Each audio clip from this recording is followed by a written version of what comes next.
Okay. So for those of you just joining us, I just spent an hour trying to get my laptop to work. And so my grandmother got to sit here and watch me stare at my laptop with that confused look on my face that says, oh, that's not what it's supposed to do. Anyway, so just ignore the fact that this is here. This is just, my snowball. Okay. All right. So I'm sorry that took so long. That's all right. So let's just start off by you letting everybody know who you are. Give me the name that you had when you were born and the date of your birth. Okay.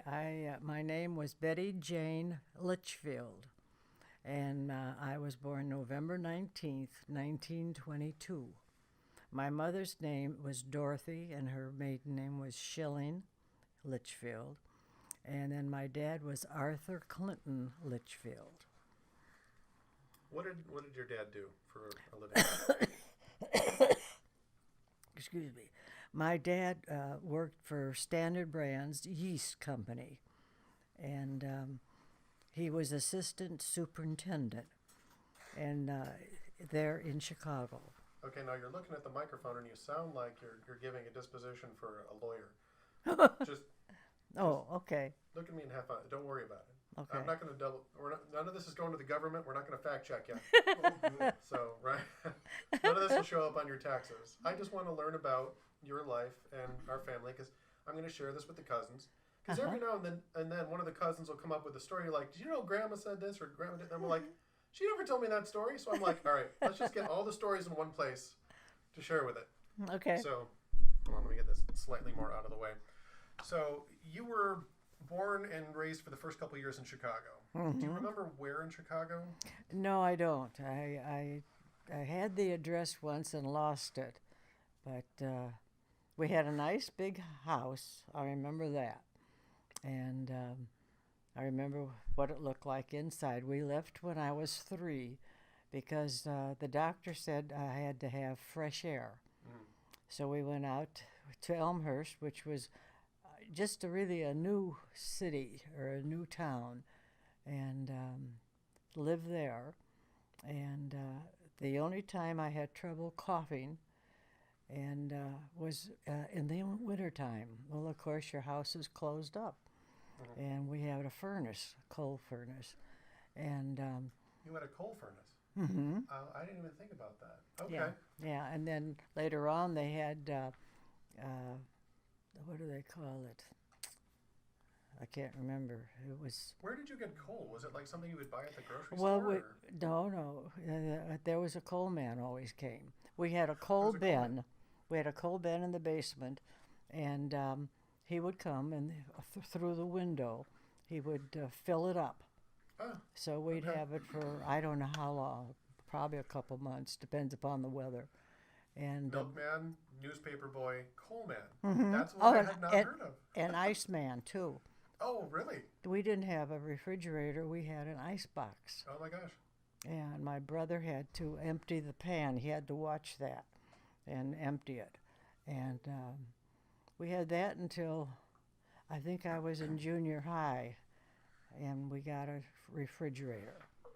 And so did you have gas lights or electric lights? Electric. Okay. Mm-hmm. I don't know how that was in Elmhurst. We're talking right about. In Elmhurst. Okay. Mm-hmm. Do you know if Chicago had electric or gas at the time? Yeah. Well, I want to say electric. I think they had electric. Okay. I can't remember now. All right. Well, hold on. Give me the year you were born again. 1922. 22. So when you moved out to Elmhurst, it was 25? 26? It was 26 in the spring, and my brother was born April 1926. So was he born before or after you moved home? After we moved there. Okay. No, excuse me. It was before because he was born at St. Anne's Hospitals, same as I was. Oh, okay. Yeah. So do you remember moving into the house at Elmhurst? Like, do you remember that transition? No, but I remember, I don't remember, but my mother told me that they were painting all the houses and stuccoing them, and they kept the paints in our basement because we locked our doors, and they were afraid someone would take them.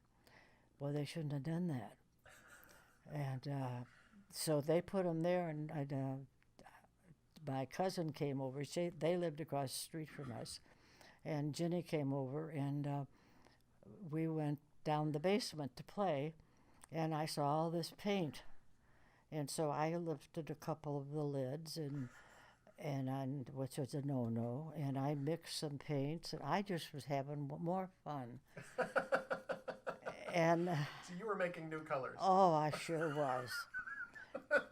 Oh, and my mother called us. She says, because we were so quiet, and I had given Ginny a paintbrush, but she didn't know what to do with it. So I said, look, put it in there and then paint someplace. And so anyways, we got in trouble. How old were you at this point? Bud was born, and then this was about, it was next year. It was about, I was 4. Okay. Yeah. So I got in quite a bit of trouble that time. All right. So tell me about your cousin. Give me her name again. Ginnie? Ginny, her name was Virginia Jane Carpenter. Okay. And her mother and my mother were sisters. Okay. And they lived across the street from you yeah, at this point. she was 3 months younger than I was. Okay. And then when my brother was born in April, Aunt Georgie had Phyllis in May, so they were a month older.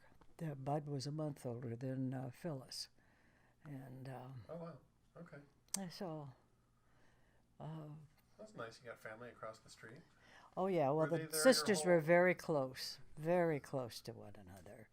And so that Aunt Georgie drove, and so they did shopping together. They did lots of things together. So, and then of course we grew up together, so we were like sisters. And Ginny married my husband, brother, Gil Crippen, and I married Lawrence Crippen. And Wow. Gil was younger. He was my age, and Laurie was 4 years older than I was. And so that was, we used to, and there again, we were always together, because he stayed in the service, but for Christmas they'd come up and spend Christmas with us if he could get leave. Okay. So Now, you said your brother was born shortly before you moved to Elmhurst. yeah, I think he was born there, and then we moved. Okay. Do you remember him being added to the family? Like, what your reaction was now having a baby in the house as a 3-year-old or 4-year-old? Well, I was like a mother, my mother said. She said, I told everybody, you can look at the baby, but you can't touch it. And she said, Betty, don't be so bossy. And I can remember saying that. Yeah. And so, and I called him Bud. I don't know where we got the name, but that name stuck with him. His name was Arthur Clinton Litchfield II, my dad. And but I called him Bud, and so Bud stuck with him in the family only. Of course, Okay. in school and everything, he was Arthur. So, and All right. yeah. Now, you said your dad worked for a yeast company? Mm-hmm. What was his job? He was assistant superintendent, and he had to make sure that the yeast was going right or something. And I don't really know all he did, but he knew the factory, and he knew everything about it. And because he ended up at 52, he was supposed to go to New York as vice president, but my dad died. And he died as they were moving to New York. The Packers were coming in, and my dad was sent to the hospital. He was a diabetic, and he had a heart attack, and the two of them just don't go together. So he died. So Okay, so he was he was basically administration, though. So Yeah. he was kind of running things. he was Okay. because he was there. Then they moved to Dallas, and it was during the war. It was 43 because my brother graduated then, and and as the president then of that company, and he had to help with that and hire people. It was a brand new company going up, and he was there. And then when he got everything straightened out, and so come in. Is it locked? Go on, lock it. I'll get the door. So, unlock it. Let me see who it is. Anybody home? Hi, there's a couple people home. Hi. You must be one of the Faircloth family. I'm her grandson.